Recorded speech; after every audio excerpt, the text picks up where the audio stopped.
Breaking on the election front now, Fulton and DeKalb counties finished their recounts to meet Georgia's overnight deadline. It comes exactly 1 month after the election. You'll remember after November 3rd, Georgia underwent an audit that included a hand tally of the more than 5 million ballots across all 159 counties. Then President Trump's campaign filed a recount request, sparking a recount that involved workers scanning all of those ballots. And despite all of that work, there's a growing divide among Republicans. CBS 46's Rebecca Schramm is breaking it all down for us, and thank goodness for that, because it is difficult to keep track of, Rebecca.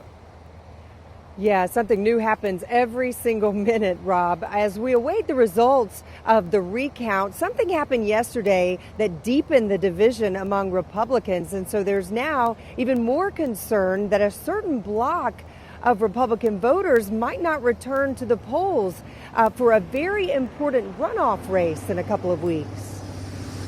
While Republicans across the nation worry about what would happen if Georgia Senators David Perdue and Kelly Loeffler lose their seats in Washington, high-profile attorney and Trump supporter Lynn Wood said this to an audience in Alpharetta about the January 5th runoff. Why would you go back and vote in another rigged election? Georgia Republicans are fractured right now, some believing President Trump's claims that a rigged election cost him Georgia, others wanting to shift the focus and convince Trump supporters to come back and save the Senate.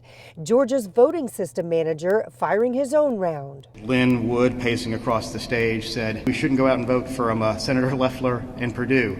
And I find it interesting that somebody who's had a Democrat voting record since 2004 is out there telling Republicans not to vote in an election.